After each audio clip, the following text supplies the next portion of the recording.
Do you think that more and more people in America are turning to militias because they're unhappy with the way the government's being run now? Do you think that's true? The people see the illegitimate actions of the government. They see the $23.7 trillion stolen in 10 months, more than double the GDP.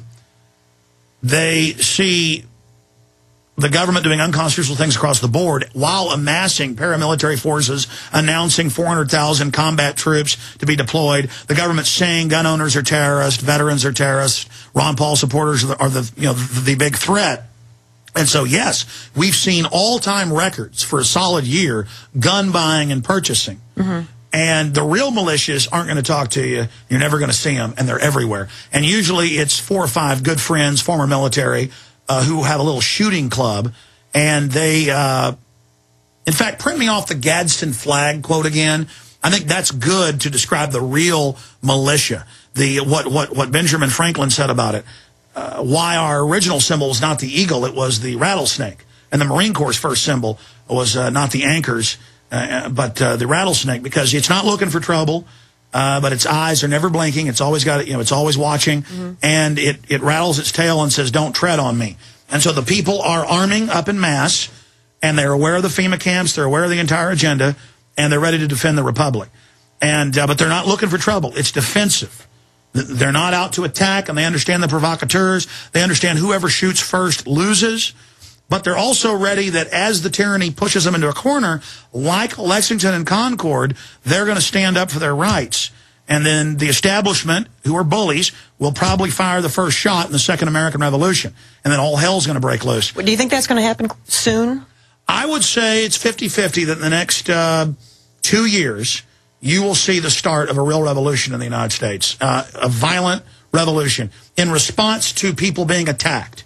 And pregnant mothers being tasered and CPS kidnapping people's children and the whole prison economy just squeezing and pushing and pushing and never stopping. But I'm fighting to stop that and to reach out to military and police and others. You know, Ron Paul got more contributions than any other presidential candidate in both parties from the military, 70+%.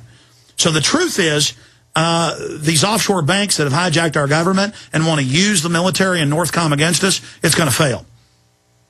So what do you think that the real militias, as you call them, the ones where they've got the 4 or 5 friends who go out and they practice, what are they preparing for? What is it that they're not going to quarantines? They're not letting anybody take their children. They're not taking forced inoculations. They're not going to be forced on government welfare. And as the establishment shuts the economy down by design and forces people under, see, they're advertising the camps as if they're a good thing. They're advertising it as if it's going to be a community center, just like Hitler did or just like Stalin did. But let me just read you before I play this FBI video, and then we'll come back and I'll do a whole rant. You can ask any questions you want on air if that's what you'd like. The Gadsden flag is a historical American flag with a yellow field depicting a rattlesnake coiled and ready to strike. Positioned below the snake is the legend, "Don't tread on me." The flag was designed and is named after American general and statesman Christopher Gadsden. It was also used by the United States Marine Corps as early... Don't forget her mic, guys. The flag was designed and is named after American general and statesman Christopher Gadsden.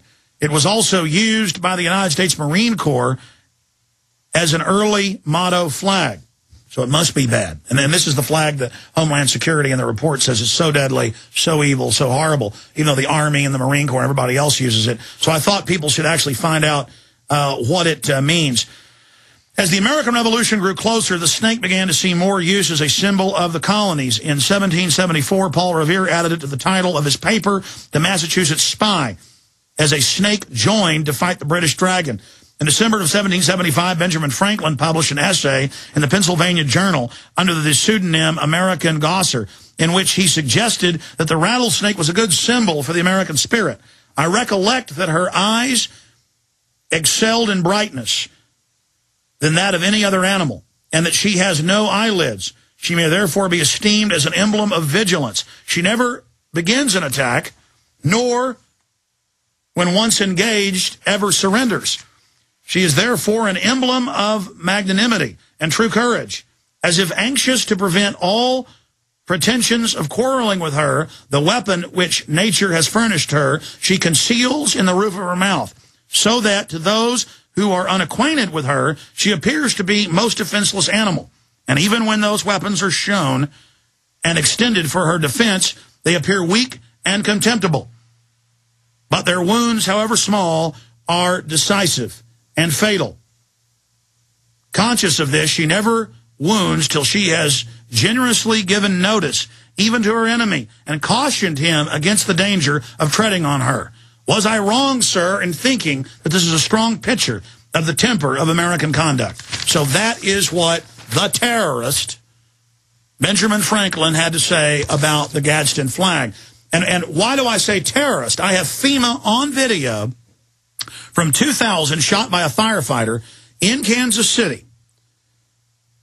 In the training seminar, and we've seen the training manual itself, this is the only time we were sent it being taught, said that the founding fathers are terrorists, George Washington, Thomas Jefferson, they're terrorists, America's bad, these are the enemies of the federal government. And so we broke that as well. But a world exclusive right now, this was sent to us, this is a 2006 Quantico terrorist training video. This was sent to us by someone saying they were with the FBI. We've called the FBI, confirmed this is one of their training videos, but this is not on the web. First time it's ever been seen. Your taxpayer money paid for this paranoia, this induced schizophrenia to show police, military that are now involved in law enforcement illegally, and the FBI, that everyone's a terrorist. And that's why when you're with your family photographing the Washington Monument, police come over and ask why you're doing it. As if terrorists, real terrorists that weren't CIA or MI6, wouldn't go and just look at Google Earth or have a hidden camera. It's ridiculous. It's about training you that you're a terrorist. And the FBI is now saying they want to put TSA screeners in shopping malls and metal detectors, and they want to have them on street corners, and Viper teams with the federal marshals are out running checkpoints in Houston and Boston and New York and searching all the subway bags. The Amtrak trains. We're being trained to be prisoners. This is all part of a process of enslavement here in the managed economy. So here it is, in the next two segments.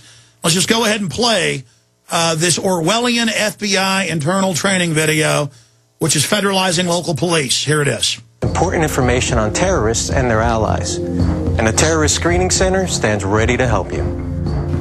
Before TSC was created in December 2003, the cop on the street had no way of knowing if someone he'd stopped was associated with terrorism. But now, TSC consolidates the terrorist lists of many agencies, and you connect to them automatically through NCIC. Whenever you run an NCIC name check, you connect with TSC, and running any name that's on our watch list will automatically give you a hit and some specific instructions on how to handle that person. All right, hit pause right there. Category he's been designated. Okay, now this is meant to, again, get the police not into responding to crime when it's happened, because the police will tell you it's not their job to protect you. They have no liability. They're there to respond and enforce the law, because they're elected by the municipal governments that are chartered for the local people under state law. But this is about the police thinking everybody's a terrorist. That's why everybody that gets pulled over now, including my dad, you know, a 60-year-old doctor, gets asked, where are you going? Or, you know, are you a terrorist? Because the police have now been turned into these proactive commissars, and now they're told, pull you over if you got a Ron Paul sticker. My dad got pulled over in East Texas driving back from visiting family, and they walked over, and they said, you come up in the watch list, you're the father of Alex Jones. And they're now dialing into these databases. This was about a year and a half ago, and he said, how do you know this? He said, well, we have a Reuters system, a LexisNexis, it all goes through this federal system. And the guy went ahead and told my dad he was a fan of the show, but just that the cameras the feds have put in their town read his license plate and flagged it. Remember 6 years ago, every car that goes through Florida town has plates run. That's already nationwide. And as they bring in these threat integration centers, all your local police are now being told they have this. Also, I saw a story in 2004, it's in my film Matrix of Evil, an article in the Green Bay News with the governor saying, oh, look, the feds just put in the new system in our threat integration center where if we want to look for somebody, we type up the name of their cell phone, their number, and it pops up in real time tracking them. Now they admit that. The Telecommunications Act of 96, by law, October 1st, 2001, passed in 96. All phones are GPS triangulated off the cell towers, tracked in real time. Now the local departments are phasing it in under federal control. They type in, they pull you up, they hit another key, turns the mic on your phone. They're introducing it to the slaves right now, the fluoride heads out there, as, oh, if a child's lost, the police can dial in and listen. So they're also conditioning the police. So that's what this video is about.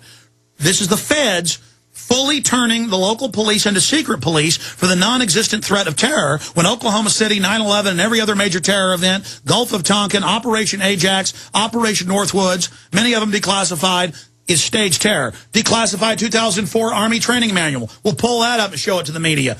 Teaches the Army how to stage false flag terror attacks. Army captains and above are taught how to stage terror attacks in America. This is like Canteen M16 terror attack manual. Carry out the terror. Hoorah! Let's go. Bring down America.